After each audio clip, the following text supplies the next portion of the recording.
আজ আমি তোমাদের বাক্য থেকে বচনে রূপান্তরিত করা শেখাবো। তার অনেক নিয়ম আছে, এক্ষেত্রে তোমরা একটু লক্ষ্য করো। ফার্স্ট, লাল ফুল আছে, এটি একটি বাক্য, এটিকে আমি বচনে রূপান্তরিত করব। কী করবো? ফার্স্ট এলএফ করব, লজিক্যালি ফর্ম, তর্কবিজ্ঞানসম্মত রূপ দেবো। কি এটা লাল ফুল আছে, এটা হচ্ছে কী করে বুঝবো? এটা হচ্ছে আয় বচন। ঠিক, কোনো ফুল হয় লাল। তোমরা জানো 11-12 যে বচন আছে সেখানে নিরপেক্ষ বচন, চার প্রকার: এ বচন, ই বচন, আয় বচন আর ও বচন। এ বচনের ক্ষেত্রে কি হয়? সকল তার সাথে হয়। ই বচনে কি হয়? কোনো নয়। আয় বচনে কি হয়? কোনো সাথে হয়। ও বচনে হয়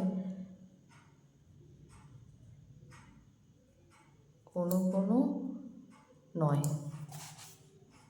এবার আয় বচন, এবার আয় বচনের ক্ষেত্রে আমি কি বলবো? এবার এই বচনগুলোকে আমি আগে করে দিই, তারপর ব্যাখ্যা শেখাবো। বালকটি চতুর, এটা হবে এ বচন। বালকটি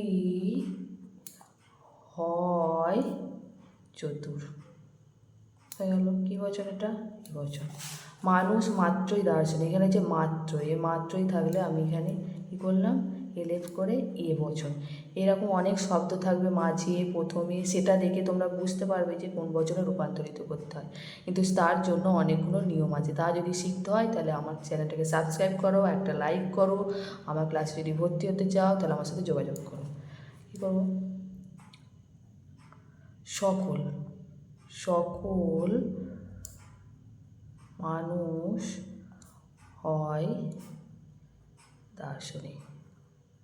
এই বছর বলেছি সকল হয়, এবং সব মানুষ অসৎ নয়। তাহলে সবের সাথে এখানে নয় আছে, তাহলে এলএফ করব, এলএফ করে এটাকে ও বচন। ও বচনে আমি কী বলেছি? কোনো তার সাথে নয়। তাহলে কোনো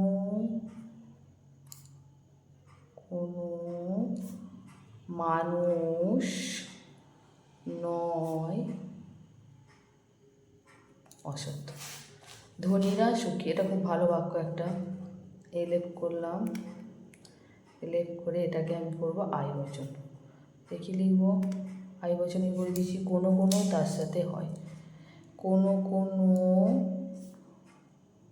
ধনী ব্যক্তি হয় সুখী। লিখতে পারো, সুখী ব্যক্তি লিখতে পারো। আবার এলএফ করে এটা শিশুরা সরল, এটা এ বচন হবে। সকল শিশু হয় সরল। বৃষ্টি পড়ছে, এটাকে আমি এলএফ করে কী করে করব? লিখতে পারি যে এ বচন, এটা এই আবহাওয়াটি হয় বৃষ্টি পূর্ণ। জবা ফুল সুগন্ধি নয়, এটা সবাই জানি, জবা ফুল তো সুগন্ধি নয়। তাহলে এটা ই বচন করবো। এই বচনে কি আমি বলে দিয়েছি? এই বচনের সাথে কোনো নয়। তাহলে কি লিখব? কোনো জবা ফুল নয় সুগন্ধি, এটা কী বচন হলো? এই বচন। এক্ষেত্রে আমি বলতে পারি, এবার আমি যদি ব্যাপ্য আর অব্যাপ্য করি, ব্যাপ্য যদি বলে বাক্য থেকে বচনে রূপান্তরিত করো, কোনটি ব্যাপ্য এবং কোনটি অব্যাপ্য সেটা নির্ণয় করো। এক্ষেত্রে আমরা একটা নিয়ম করতে পারি, ASEBINOP। এক্ষেত্রে তুমি কী বুঝবে? এটা হচ্ছে এ বচন, এটা ই বচন, এটা আই বচন, আর এটা ও বচন। এ বচনে এস মানে হচ্ছে সাবজেক্ট, সাবজেক্টটা কী হচ্ছে? ব্যাপ্য। ই বচনে বি অর্থাৎ হচ্ছে, এটা হচ্ছে বললাম কি? সাবজেক্ট অর্থাৎ উদ্দেশ্য কী হবে? ব্যাপ্য। ই বচনে কী হবে? বোথ মানে উভয় হচ্ছে ব্যাপ্য। আইবচন, আইবচন হচ্ছে নাথিং, নাথিং মানে কোনোটাই ব্যাপ্য নয়। ওবচন, ওবচনে কি পি, পি অর্থাৎ প্রেডিকেট, প্রেডিকেট মানে বিধেয়, বিধেয়টা কি হচ্ছে শুধুমাত্র বিধেয়টা ব্যাপ্য।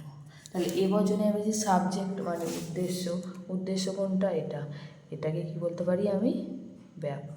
তাহলে বিধেয় কি অব্যাপ্য হয়ে গেল। তারপরে আমি কি বলছি আবার, না এটা হচ্ছে আইবচন, সরি এটা হচ্ছে আইবচন। আইবচনে আমি কি করতে পারি, আইবচনে হচ্ছে আমি বলেছি আই এন মানে আইবচনে দুটোই অব্যাপ্য।